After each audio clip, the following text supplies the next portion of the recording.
1788 France, a kingdom of contrasts and simmering tensions. Versailles gleams, a monument to royal excess, but most face starvation. King Louis XVI and Marie Antoinette live in luxury, detached from their people's plight. The Third Estate bears the weight of taxes and unaffordable bread. The nobility enjoys privileges, contributing little. Resentment simmers against a distant king and queen. The Ancien Régime, with its unfair hierarchy, is collapsing. Enlightenment ideas inspire a yearning for liberty. The winds of revolution are rising. France stands on the brink. The storm is about to break. Summer, 1789.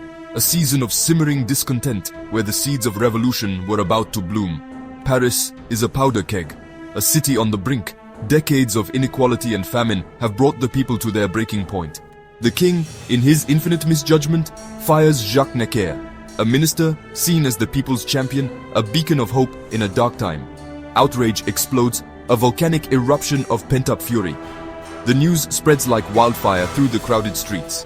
Rumors swirl, whispers in the alleyways, shouts in the marketplaces. The fear is that the king will crush the National Assembly by force, snuffing out the first sparks of representative government. The people arm themselves, grabbing whatever they can find. Pitchforks, axes, old swords, anything to defend their newfound hope. All eyes are fixed on the Bastille, a fortress, a grim monument symbolizing royal tyranny and oppression. On July 14th, a swelling crowd storms the Bastille, a pivotal moment in history. They are demanding weapons and gunpowder essential to protect themselves and their revolution. Negotiations fail, tensions reach a breaking point. A shot rings out, the spark that ignites the inferno. Chaos erupts, a maelstrom of violence and desperation. The people surge forward, a tidal wave of humanity overwhelming the guards. The Bastille falls, a symbol of oppression shattered. Its governor is killed, a brutal act of revolutionary justice. His head is paraded through the streets, a gruesome trophy of victory. Only 7 prisoners are freed, a surprisingly small number. But the symbolism is immense, far outweighing the practical result. The fall of the Bastille sends a powerful message.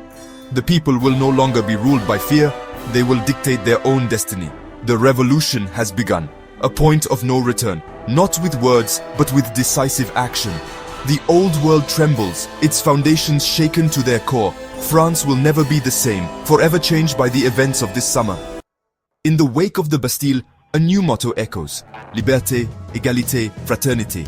Liberty, freedom from arbitrary rule, the right to speak and think without fear. Equality, no more privilege by birth, all are equal before the law. Fraternity, unity among citizens, a shared struggle for a better nation. These ideals fuel the revolution, transforming subjects into citizens. Liberty means ending the king's absolute power and censorship. Equality means taxes and opportunities for all, not just the elite.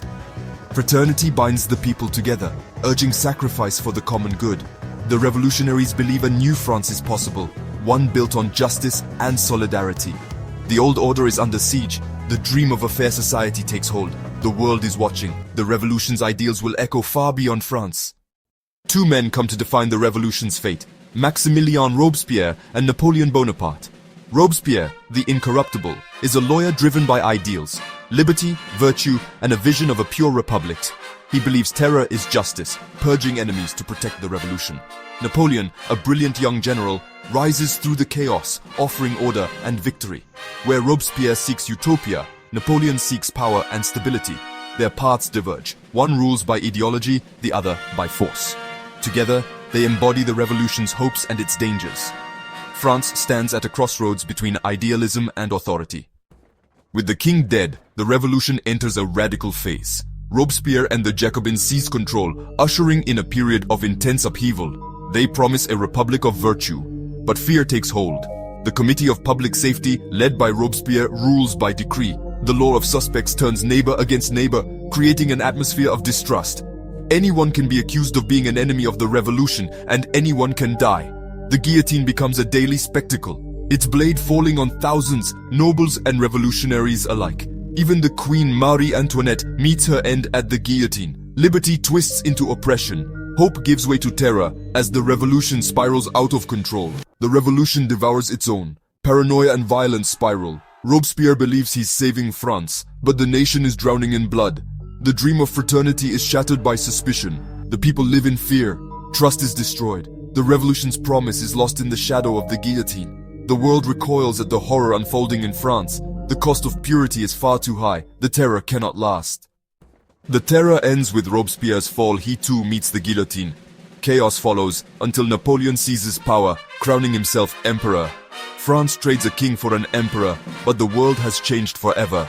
The revolution's cost is immense, countless dead, a nation traumatized. Yet, the old order is gone. The divine right of kings is shattered. The ideals of liberty, equality, and fraternity inspire revolutions worldwide. The Declaration of the Rights of Man shapes modern democracy. The revolution is a warning. Noble ideals can lead to horror, but they can also spark hope. France is reborn, bloody, battered, but forever changed.